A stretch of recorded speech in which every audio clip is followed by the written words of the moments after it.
এবারে $10 million job করতে চলেছি একজন প্রফেশনাল অ্যাথলিট হিসেবে, আর আমি দেখাতে চলেছি এইটা আর $2 লাখ অ্যাস্ট্রোনটের কাজের মধ্যে পার্থক্য।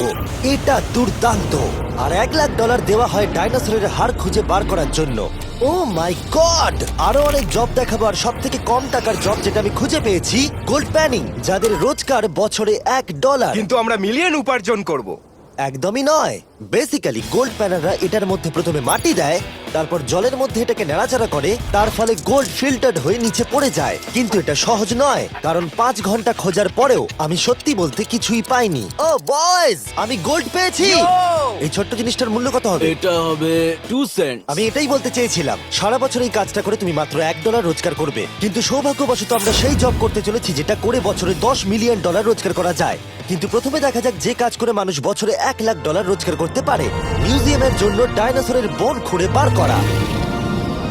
আর হ্যাঁ, এগুলো ফেক, কারণ ওদের অস্তিত্ব আর নেই। এটা হলো আমাদের কাজ করার জায়গা।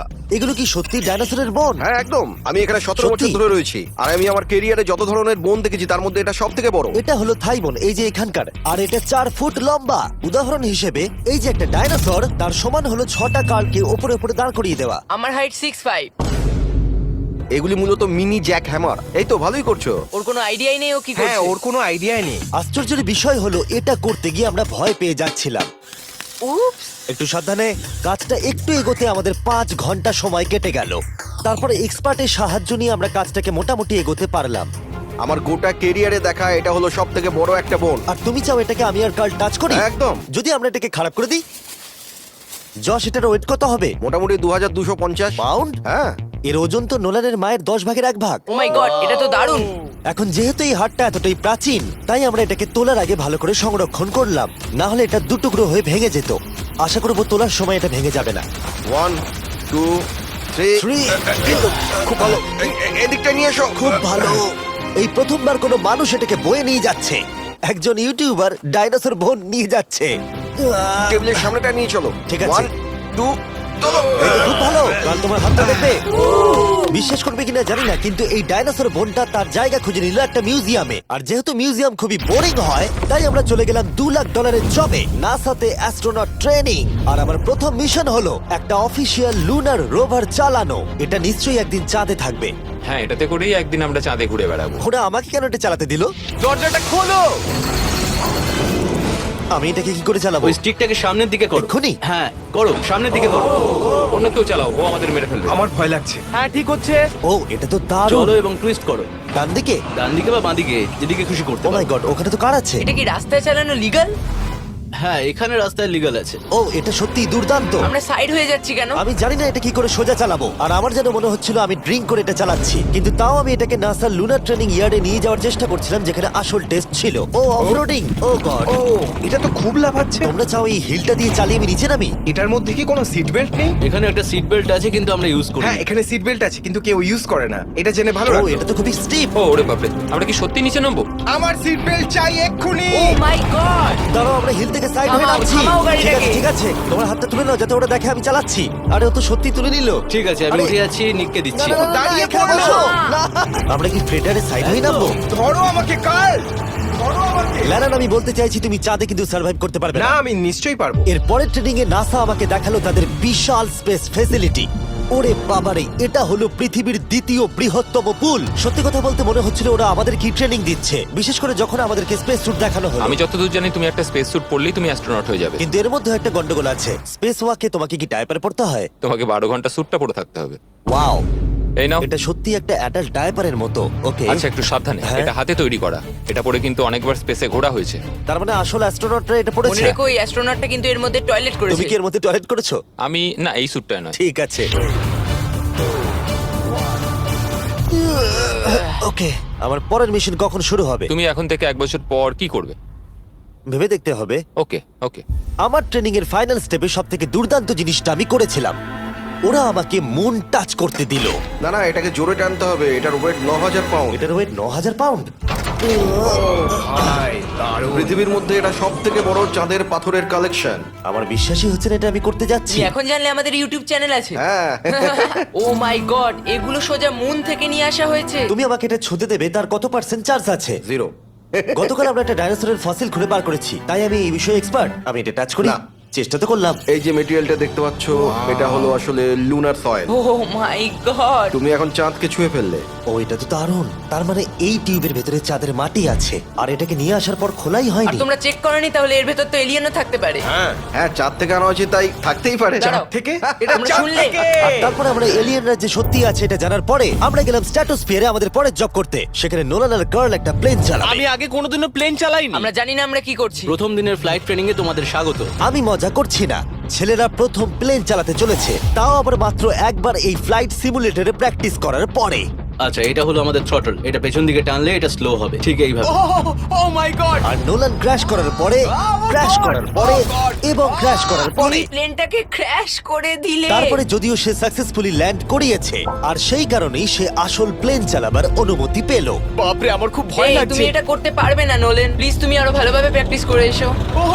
ও মাই গড, আমি এখন একটা প্লেন চালাবো। ও মাই গড। ওকে, তাহলে আমরা যাব। তুমি তৈরি? হ্যাঁ, আমি একদম প্রস্তুত। Full throttle, approaching 60। কিছুটা কাঁপছে, কিন্তু তুমি এটাকে জাস্ট টিপ টেনে দাও। আমরা টেক অফ করছি। এই তো, খুব ভালো। ও মাই গড, তোমার প্রাণ এখন আমার হাতে। এ সত্যি এই পুরো জিনিসটাকে একা কন্ট্রোল করছে। হ্যাঁ, ও সবকিছু একাই করছে। আচ্ছা, টার্বুলেন্সের জন্য ক্র্যাশ হয় না তো? কি বলি? এটা দেখো, আমি এখন ডান দিকে যাব। চলো। ডান দিকে চলো। ও মাই গড, আমরা হেলে যাচ্ছি। আমার বিশ্বাসই হচ্ছে না এটাকে আমি কন্ট্রোল করছি। হাত ছেড়ে দিয়েছি। এরম করো না। ও মাই গড। তুমি কি পাগল? আমি তোমাকে মেরে ফেলবো।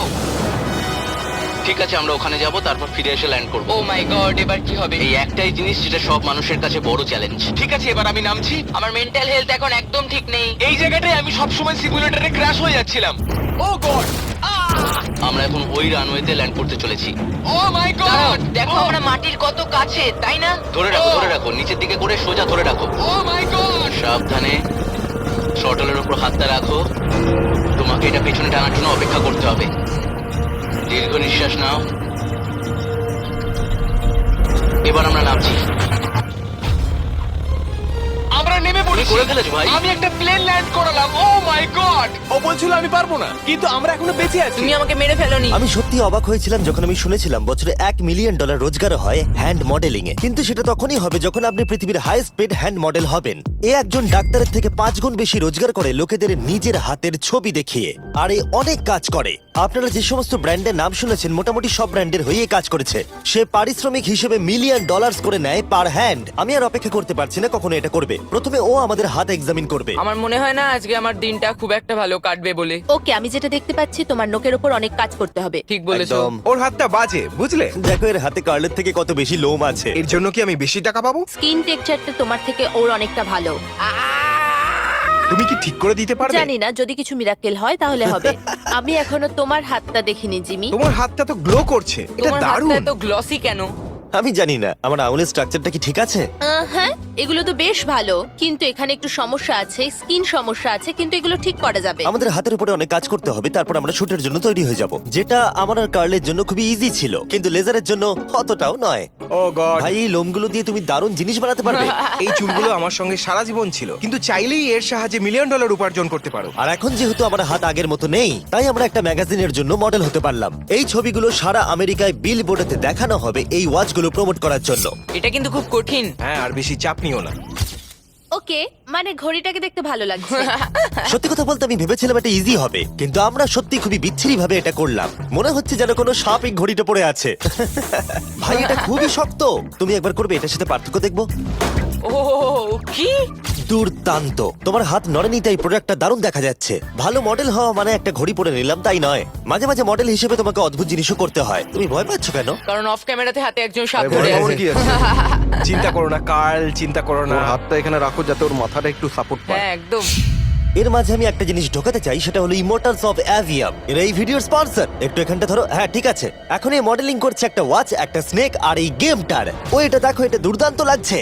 ইমর্টালস অফ অ্যাভিয়াম হলো একটা ফার্স্ট পার্সন ম্যাজিক শুটার, যেখানে তুমি জ্যাক নামের একজন প্লেয়ার হিসেবে এই পৃথিবীকে বাঁচাবে গার্ল। ও কি আমাকে বাঁচাবে?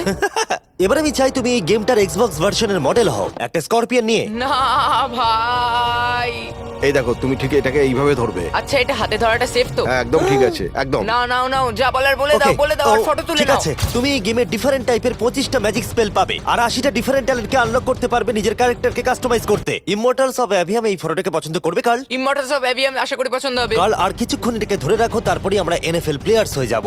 যারা ইমমর্টালস অফ অ্যাভিয়াম তৈরি করেছে তারা আরো অ্যাওয়ার্ড উইনিং গেম তৈরিতে সাহায্য করেছে, যেমন হ্যালো, কল অফ ডিউটি আর ডেড আমার এই স্পেস। গেমগুলো দারুণ লাগে।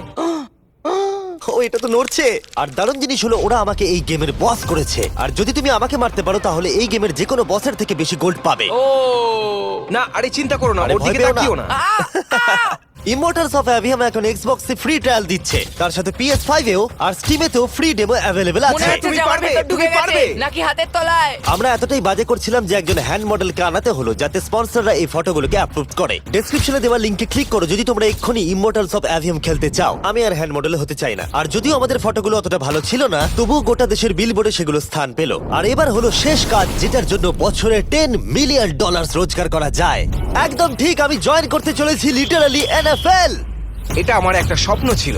যদি তোমাদের মনে হয় এটা ফেক, এই দেখো আমি সাইন করছি একটা রিয়েল কন্ট্রাক্ট। তার ফলে আমি বাকেনিয়ার্স এর এখন রিয়েল প্লেয়ার, আর ওরা আমাকে দেবে $10 মিলিয়ন। আমি হয়তো এটা পাবো না, কিন্তু অ্যাটলিস্ট এটা অ্যামাউন্টটা তো বললো। না না, ডলারের ওপর ফোকাস করো। এখন থেকে এটা অফিসিয়াল, কংগ্রাচুলেশন। তাহলে আগামী 48 ঘন্টার জন্য আমি অফিসিয়ালি প্লেয়ার। তুমি এখন অফিসিয়ালি প্লেয়ার। কথা দিচ্ছি আমি হতাশ করব না। আমি কথা দিচ্ছি ও হতাশ করবে। কন্ট্রাক্টটা শেষ করেই আমি আমার টিম নিয়ে মাঠে নেমে পড়লাম 60,000 দর্শকের সামনে। প্রথম স্টেপ হলো ওয়েট ট্রেনিং। এটা হালকা হচ্ছে, ওয়েটটা একটু বাড়িয়ে দিই, চলো। এই তো খুব আমার ভালো। মনে হচ্ছে না ওরা আমাকে 10 মিলিয়ন হ্যাঁ, দেবে। খুব ভালো হচ্ছে। তুমি কি উইনার নাকি তুমি ফ্যালকন? খুব ভালো। আমি লক্ষ্য করলাম NFL প্লেয়ার হলেই তোমাকে উৎসাহ দিতে সবাই চাচায়। আচ্ছা এই জিনিসটা কি তোমাদের টিমের সবথেকে স্ট্রং প্লেয়ার করে? দেখা যাক এটা আমি একবার করতে পারি কিনা। ওরা এটা 12 বার করে। ওরে বাবারে। ওরা সাধারণ মানুষ নয়। আমি চাইবো না ওরা আমাকে ধাক্কা মারুক। আরেকটা, চলো তুমি পারবে। ফুটবল। Easy! একবার কাম অন। NFL এত শক্ত কেন? তাদের টিপিক্যাল ওয়ার্কআউটের সাথে এটার পার্থক্য কতটা? অনেক বেশি। যাক, একটু মাথা ব্যথা তো দূর হলো। কিন্তু তোমাকে পরে ওগুলোই করতে ঠিক হবে। আছে। এরপরে আমি প্রথম প্র্যাকটিস করলাম টেম্পা বে বাকেনিয়ার্স এর ট্রেনিং গ্রাউন্ডে। আমি দেখা করলাম আমার কোচের সাথে। কেমন আছেন? তুমি কেমন আছো? ভালো।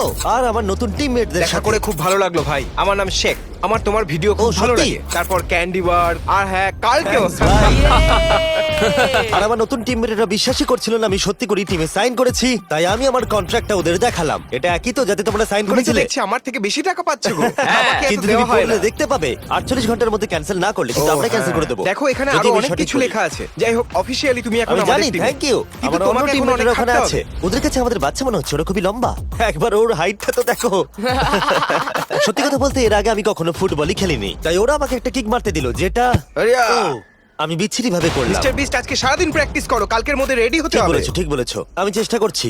যেহেতু এর আগে আমি কখনো কোয়ার্টারব্যাক খেলিনি, আমি ছুটছি। আমি যতদূর পারলাম ছোড়ার চেষ্টা করলাম। এটা টাচডাউন। তোমাদেরকে আমি বলে দিই যে টিমটা আমি জয়েন করেছি সেটার হয়ে টম ব্র্যাডি সুপার বোল জিতেছে, তাই ভাবলাম ওকে সারপ্রাইজ দিলে ভালো লাগবে। ও, এই তো টম। ও, এক্ষুনি আমার লেগে যাচ্ছিল। টিভি কেমন আছো ভাই? কেমন আছো, কেমন আছো টিভি? ভাই? এখানে একজন আমার বন্ধু আছে, ও খুশিতে প্রায় মরেই যাবে যদি তুমি ওকে একটা না, না, হাই বলো। তুমি এটা একদম করো আমি না, জানি জিমি, তুমি খুব করো না খুশি। এটা। ও শেষ। এরপরে আমরা প্র্যাকটিসের থেকে বেশি মজা করতে শুরু করলাম। ও, তারিক! তুমি যাও গিয়ে শুট করো। ঠিক আছে, পরে দেখা হবে। কেউ কেউ আমার দুদিনের কন্ট্রাক্ট নিয়ে প্রশ্ন করছিল, তাই বাক্স আমার জন্য একটা প্রেস কনফারেন্সের আয়োজন করলো। আমাদের সামনে একটা বড় খেলা আছে, আমরা শুধু সিরিয়াস প্রশ্নেরই উত্তর দেব। এটা কি পাবলিসিটির জন্য করছো? তাহলে এখানে কি করছো? যতটা সম্ভব ভালো ভিডিও তৈরি করার হ্যাঁ, জন্য। এটা পাবলিসিটির জন্যই করা। পরিষ্কার বলে দিই আমি NFL প্লেয়ার নই। জিমি, তোমার এই টিমে এসে কেমন লাগছে? আমার দারুণ লাগছে। সত্যি কথা বলতে কি, আমার ভাবনার থেকে ওরা আমাকে বেশি আপন করে নিয়েছে। আপনি কতক্ষণ খেলবেন বলে ঠিক করেছেন? জানি না, এবং বারবার বোঝানোর পরে যে এটা কিছু সময়ের জন্য। তারপরে আমি চলে গেলাম মেজার করতে। 6 feet 4.5। 6'4.5"। কার্ল, তুমি তো 6'5". আমি 6'5", হ্যাঁ হ্যাঁ। এই মেজারমেন্ট গুলো ছিল আমার গিয়ার আর ইউনিফর্ম ভালোভাবে ফিটিং হওয়ার জন্য। এটা কিন্তু দেখতে দারুণ লাগছে। চলো শুরু করি তাহলে। যখন আমি তৈরি হয়ে গেলাম, অফিসিয়াল গেম ডে চলে এলো। আমি জানি না ওরা আমাকে কেন এটা করতে দিচ্ছে, কিন্তু হ্যাঁ, থ্যাঙ্কস বাক্স। তোমরা কি আমাকে এই টিমে দেখে অবাক হচ্ছ? হ্যাঁ। এটা আমার প্রথম ফুটবল যেটাতে আমি সাইন করলাম। জিমি এখন যে কোনো মুহূর্তে বেরিয়ে আসতে ওরা পারে। বললো যদি আমি 100 অব্দি থাকতে পারি তাহলে ওরা একটা খেলা খেলবে। আমাকে একটা সাহায্য করবে, উত্তেজিত হয়ে ওঠো। ভালো বলেছো। এটার প্রথম গেম আর এটা সম্ভবত শেষ। অবশ্যই ওর শেষ গেম। আমি জানি না কি হতে চলেছে। ক্যাননগুলোকে ফায়ার করো! এটা দুর্দান্ত।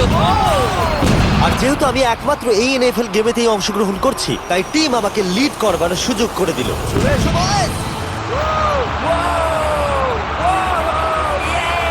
জিমি, ওই দেখো আমাদের বন্ধু। প্লেয়াররা যেন আমাকে চাপা দিয়ে না চলে যায়। এটা কি তোমার জীবনের সব থেকে ভালো দিন? এটা আমার জীবনের সব থেকে ভালো দিন, জিমি। I love প্লেয়াররা you. আমাদের থেকে আগে চলে যাচ্ছে।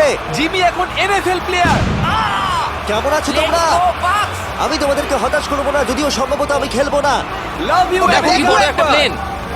আমেরিকা চলো ফুটবল খেলা যাক। আমাকে অফিসিয়ালি এনএফএল প্লেয়ার করার জন্য বাকিনিয়ার্স এর জন্য একটা হিউজ শাউট আউট। সত্যি কথা বলতে ভালো হলো যে আমি খেলিনি, কারণ ওরা যদি আমাকে ধাক্কা দিত সম্ভবত আমি মরেই যেতাম। আমি ভেবেছিলাম ওটা ওখানেই শেষ হয়ে যাবে, কিন্তু ফ্যালকন টুইটটা করে দিল, মিস্টার বিস্টের পরের চ্যালেঞ্জ হলো hit the field goal, win the game.